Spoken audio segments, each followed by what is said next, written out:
Olá pessoal, tudo bem? Hoje nós iniciamos o último ponto desse bimestre com uma temática de que eu gosto muito, estudo desde a graduação, fiz meu TCC sobre isso, fiz minha dissertação de mestrado sobre isso, adoro estudar e, sem dúvida, é um dos, se não o mais, tema mais difícil do processo civil brasileiro, que é o tema da coisa julgada. Difícil, mas muito interessante e muito importante, em especial por conta de algumas alterações bem relevantes que o Código de 2015 fez na sistemática da coisa julgada. Nós vamos falar mais dessas alterações na aula de amanhã, mas sem dúvida é um dos temas mais interessantes e mais importantes do processo civil. A coisa julgada já começou com polêmica, né? A coisa julgada, logo na sua conceituação, já foi um tema que gerou muita polêmica, né? Porque sempre se viu a coisa julgada como um efeito da sentença, como algo que decorria da sentença. E aí o Liebman, vocês já me ouviram falar do Liebman algumas vezes, pela importância que o Liebman teve para o nosso para a construção do nosso processo civil brasileiro, né? O Liebman, num livro clássico, uma obra muito clássica que ele tem sobre coisa julgada, famosíssima, construiu a ideia de que a coisa julgada não é um efeito da sentença, ela não sai da sentença, mas sim ela é uma qualidade ou uma autoridade que se agrega, que incide sobre essa sentença, né? O que a coisa julgada faz é tornar imutáveis, tornar intangíveis, inatingíveis as decisões judiciais, tornando-as, portanto, impossíveis de serem alteradas, de sofrerem modificação. A ideia, então, da coisa julgada é que ela dá uma qualidade nova para a decisão. Ela é uma autoridade que torna a decisão imutável, impossibilitando, portanto, a sua discussão, seja no próprio processo, seja em outros processos, seja em novas ações em que se discuta o conteúdo daquela decisão. Vejam a importância da coisa julgada, né? Ela tem como fundamento razões de segurança jurídica, porque as discussões não podem se eternizar e as pessoas têm que ter segurança de que aquela decisão que elas obtiveram não vai ser revista a qualquer tempo. Um dia aquela discussão tem que acabar e, portanto, aquele direito que elas conseguiram, elas não vão poder perder, porque de fato aquela discussão não vai se reiniciar. Essa aqui é então a ideia e o fundamento da coisa julgada. E aqui a gente tem que tomar um cuidado, né? Nós não estamos atrelando o conceito de coisa julgada à ideia de verdade. Nós não vamos fazer isso, né? O que a coisa julgada faz é colocar um fim à discussão. Ela encerra a discussão, encerra aquela decisão, dá força, dá autoridade para aquela decisão, para que ela não se discuta mais. Não significa que necessariamente haverá ali um juízo de verdade, né? O Calamandrei tem uma frase clássica sobre isso, em que ele vai justamente dizer, né? A coisa julgada não transforma o quadrado em redondo, o preto em branco, o branco em preto. O que ela faz é simplesmente estabilizar aquela decisão, torná-la imune a discussões futuras. Ah, professora, mas e se a decisão for injusta? Coisa julgada se formou. Houve a oportunidade de se discutir tudo aquilo no processo, pelas vias recursais adequadas, pelas ferramentas processuais adequadas, mas a decisão em algum momento tem que se tornar estável. Ah, mas não tem uma possibilidade de se rever aquilo quando de fato existe algum vício, alguma situação muito grave naquela decisão? Existe. Existe tanto pela via da ação rescisória, que nós vamos estudar lá no finalzinho do próximo semestre e que é muito excepcional, gente. Ela acaba em casos excepcionalíssimos, como, por exemplo, uma sentença proferida por um juiz impedido, uma sentença proferida por um juiz corrupto, uma sentença que viola diretamente uma norma jurídica, que isso fique demonstrado a partir de uma série de elementos. Enfim, a ação rescisória possibilita a rediscussão, o afastamento da coisa julgada, né, a retirada dessa qualidade da decisão e a rediscussão da decisão. Mas ela é muito excepcional e ela tem um prazo de 2 anos contados no trânsito em julgado para ser proposta. Então também não é em qualquer situação que é possível rediscutir aquela decisão. ok? Também existe algumas teorias bem interessantes, né? Elas não existem desde muito recentemente, elas já são mais antigas, né? Que são as teorias que versam sobre a relativização da coisa julgada, né? Qual que é a ideia da relativização da coisa julgada? Essa ideia vem, por exemplo, proposta pelo professor Cândido Rajá Dinamarca, que tem um artigo interessantíssimo sobre isso, eu coloquei ali na pasta de textos de apoio de vocês. Então, o ministro na época, José Augusto Delgado, também trouxe essa ideia. Depois ela foi muito bem trabalhada num livro excelente do professor Eduardo Talamini, Revisão da Coisa Julgada, e também num livro que se chama O Dogma da Coisa Julgada, da professora Tereza Rudalvin e do professor Medina.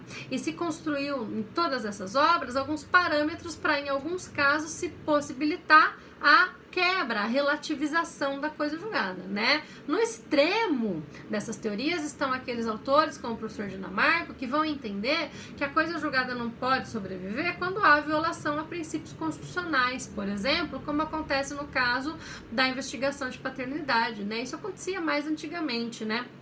Nós tínhamos ações de investigação de paternidade que eram julgadas improcedentes e não se fazia nessas ações um exame de DNA, porque o exame de DNA antigamente era difícil de se realizar, né?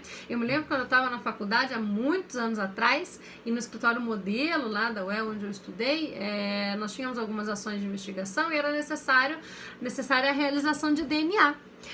E nós não conseguíamos, existia uma fila muito complicada, né, muito longa para se realizar o DNA, e nem sempre, então, nessas ações de investigação havia um exame de DNA. Muitas vezes, pela ausência de prova, os pedidos eram julgados improcedentes e aquela criança não tinha, então, o reconhecimento de que aquela pessoa era seu pai e não recebia alimentos, etc, né?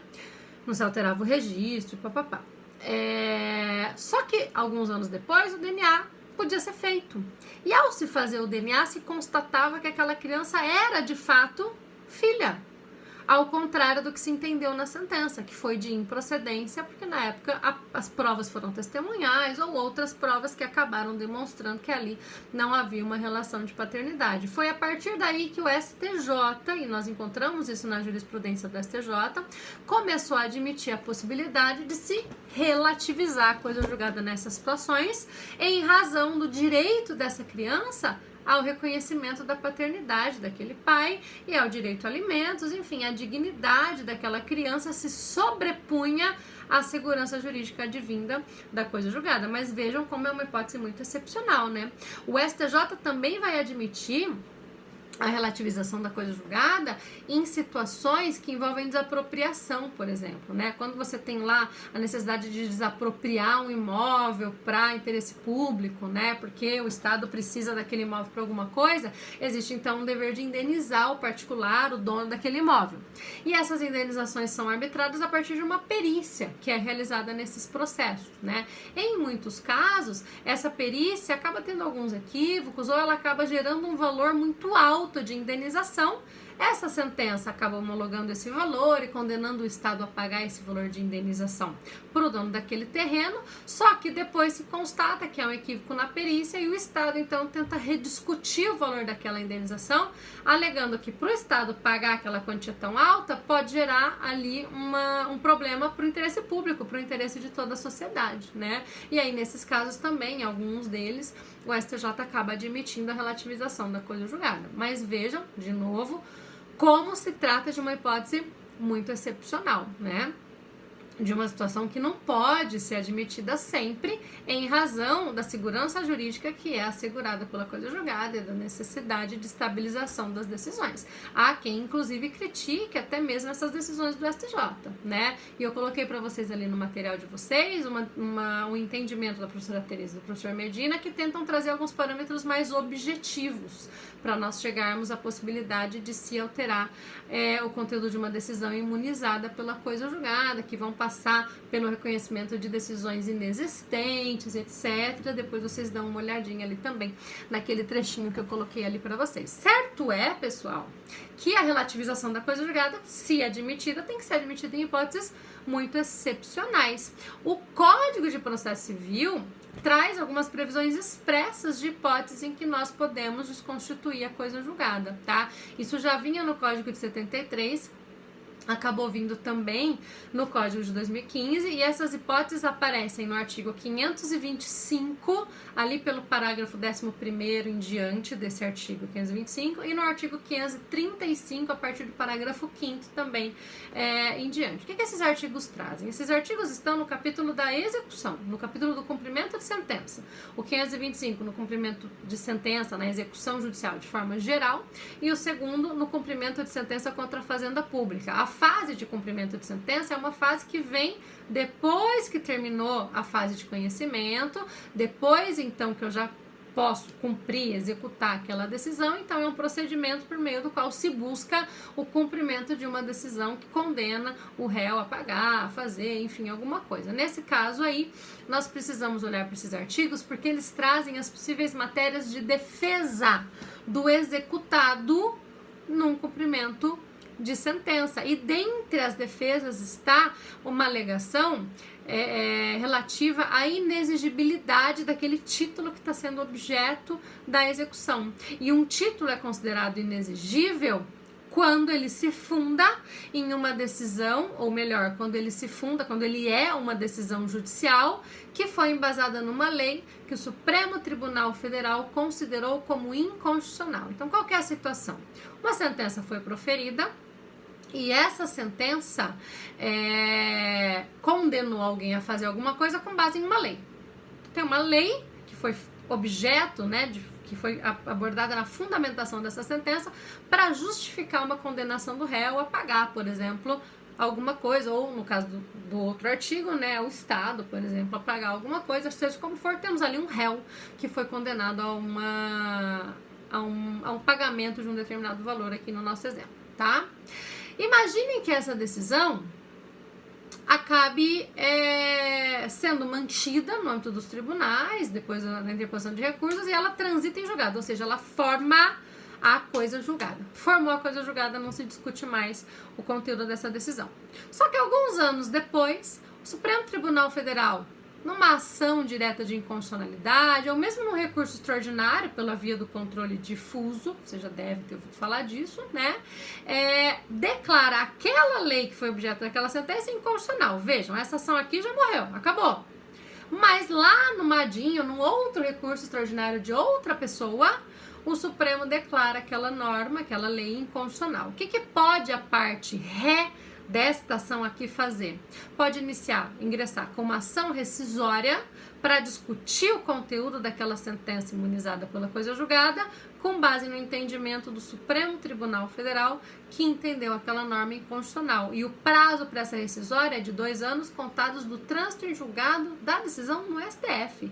Vejam que é arriscado isso, gente? Significa dizer que pode acontecer de você já ter recebido aquele seu crédito. 20 anos se passaram. E aí vem o Supremo no MADinho e declara aquela norma inconstitucional. O que pode acontecer? O réu daquela sua ação lá de 20 anos atrás pode iniciar uma ação rescisória para desconstituir aquela coisa julgada e rediscutir o conteúdo daquela decisão. Isso é muito complicado, tá? Mas está previsto expressamente no Código. Também é uma hipótese de se modificar a coisa julgada, ou melhor, uma decisão imunizada pela coisa julgada. Claro que o Supremo pode modular os efeitos dessa decisão, ou seja, ele pode dizer que aquela decisão que ele está proferindo só se aplica dali para frente e, portanto, nesse caso não seria possível propor a rescisória, justamente o que os parágrafos dos artigos que eu citei para vocês vai dizer. Não precisa se preocupar tão diretamente com essa previsão agora, isso vai ser estudado por vocês lá na matéria de jurisdição constitucional, depois vai ser estudado por vocês também lá na matéria de execução, no processo civil 3, mas é importante para vocês verem como o próprio Código relativiza a coisa julgada em alguns casos, seja nas hipóteses de rescisória, seja nessa hipótese de rescisória que vai aparecer nesses artigos 525 e 535, ou seja, para alguns, daí não é previsão do Código, é interpretação da doutrina e da jurisprudência do STJ, nessas hipóteses de relativização da coisa julgada que eu citei para vocês, ok? Mas tudo isso, gente, eu repito, é excepcional. A coisa julgada tem uma relevância muito grande, ela é importante, ela atribui estabilidade e segurança jurídica às relações. Então, nós precisamos preservar a coisa julgada, ok? Uma grande polêmica que sempre existiu também sobre a coisa julgada, né, já deixando para trás a ideia de que a coisa julgada seria um efeito da sentença, ela não é, ela é uma autoridade, uma qualidade, mas ainda assim nós temos aí uma outra polêmica que diz respeito ao que exatamente produz a coisa julgada em uma decisão. Porque o Liebman nos dizia que a coisa julgada incide sobre o conteúdo da sentença e seus efeitos, ou seja, para o Liebman, os efeitos da decisão também eram imunizados, seriam imunizados pela coisa julgada. O professor Barbosa Moreira, é dele o artigo da leitura da aula de hoje, né, que eu coloquei para vocês, é um artigo incrível dele, como tudo, né, que o professor Barbosa Moreira escrevia, mas esse artigo é muito famoso, muito interessante, muito importante, que é o artigo que se chama Ainda e Sempre a Coisa Julgada, e vocês vão ler. O professor Barbosa Moreira discordou do Liebman nesse ponto, concordou na parte de que a coisa julgada não é efeito, é autoridade, ok, mas discordou nesse ponto porque para o professor Barbosa Moreira, e eu acho que ele está certo, eu concordo com ele, a coisa julgada incide apenas sobre o conteúdo da decisão, não tornando imutáveis os efeitos dessa decisão. Vejam como é possível entender isso, né? Imaginem uma sentença que reconheça o divórcio entre duas pessoas. Um casal quer se divorciar, eles ingressam então com uma ação de divórcio e conseguem uma sentença de procedência que reconhece esse divórcio. Essa sentença faz coisa julgada, fez. Esse casal não pode se casar novamente amanhã ou depois, se eles mudarem de ideia? Podem. Vejam, não significa que eles vão entrar com uma ação para isso eles não podem mais fazer. Mas eles podem perfeitamente casar de novo. Se eu entro com uma ação contra algum de vocês para discutir um contrato e o juiz entende que eu não tenho o direito de receber o valor que está previsto nesse contrato, mas vocês gostam tanto de mim que vocês dizem, quer saber, eu vou pagar a professora Thaís mesmo assim, porque ela achou que o contrato valia, né? Então eu vou pagar a professora Thaís. E vocês decidem me pagar. E eu aceito. Não pode? Claro que pode. O que nós estamos fazendo nesse caso do contrato e o que o casal está fazendo no caso do casamento? Eles estão alterando os efeitos da decisão. O conteúdo da decisão está ali. Ninguém vai entrar com uma ação para discutir de novo aquele contrato. Ninguém vai entrar com uma ação para rever aquela decisão de divórcio. Não é isso. Porém, no mundo prático, na vida das pessoas, elas podem de novo se casar. A gente pode negociar o que a gente quiser com relação a esse contrato. Os direitos são disponíveis, não tem problema nenhum quanto a isso. Podemos negociar esse contrato. Então vejam que o professor Barbosa Moreira, me parece que acerta ao dizer que a coisa julgada não incide sobre os efeitos da sentença, mas sim sobre o conteúdo daquela decisão. Os efeitos as partes modificam sempre que elas quiserem, né?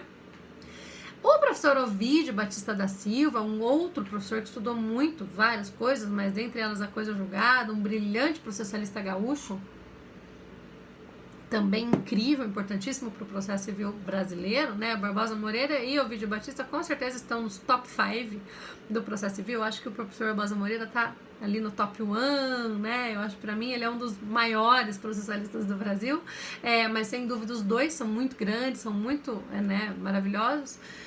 O professor Ovídio discordou um pouquinho do professor Barbosa Moreira nesse ponto e trouxe a ideia de que, de fato, como o Liebman dizia, não pode ser. Os efeitos todos não podem se tornar imutáveis pela coisa julgada, mas o efeito declaratório, sim. Então, o que o professor Ovídio Batista vai nos dizer é que o efeito declaratório da sentença se torna imutável. A declaração da sentença se torna imutável. Vocês devem se lembrar, lá das nossas aulas de sentença, que eu contei para vocês que há vários efeitos possíveis, né, da sentença. A eficácia da sentença pode ser declaratória, condenatória, constitutiva. Nem vamos olhar lá para a classificação do professor Pontes de Miranda, não é a ideia agora. Mas a declaração vai estar presente em todas essas eficácias, né? Em todas essas decisões, ou melhor, todas elas têm eficácia declaratória, né? Porque o juiz sempre vai dar uma declaração, ainda que depois ele constitua, modifique alguma relação jurídica, ele sempre vai dar uma declaração, ainda que depois ele condene alguém a pagar, mas primeiro ele vai declarar que aquela pessoa tem o direito de receber, para daí condenar a outra a pagar. Então o efeito declaratório sempre vai estar presente em uma decisão. Nesse sentido, o professor Ovídio vem e diz, esse efeito declaratório aí, que está presente em todas as decisões, em todas as sentenças, esse se torna imutável. E isso nos leva a uma conclusão que enrijece muito as relações, né? Por quê? Segundo essa ideia, eu não posso sequer transacionar, fazer um acordo sobre o conteúdo de um contrato que foi objeto de uma decisão judicial. Então, se uma decisão disse que o nosso contrato não vale, que vocês não têm que me pagar, nós não poderíamos negociar esse pagamento. É essa a consequência de se entender que o efeito declaratório se torna imutável, né? Muitos autores vão trazer esse entendimento, tá? E o professor Barbosa e o professor Ovidio discutiam em torno disso, tanto que isso gerou uma polêmica e há vários artigos que eu vou postar ali para vocês, para quem quiser ler, né? Fica ali como dica, sugestão de leitura complementar. Todos esses textos em que o professor Ovidio e o professor Barbosa dialogaram sobre essa questão tão relevante sobre a coisa julgada incidir ou não sobre a eficácia declaratória da sentença, ok? E vocês, claro, fiquem à vontade para optar pela posição que vocês acharem mais adequada, né? Os dois são grandes, os dois trazem posições muito fundamentadas. Vocês terão aí, a partir dos estudos que vocês farão, um arsenal para conseguir optar sobre time professor Ovidio ou time professor Barbosa Moreira, tá? Mas seja como for, de fato parece que a coisa julgada não alcança, como o Liebman dizia, todos os efeitos da decisão, né? Porque os efeitos podem de fato ser modificados pelas partes, ok? Daqui a pouquinho eu volto para nós continuarmos com alguns pontos ainda muito importantes sobre a coisa julgada. Até já!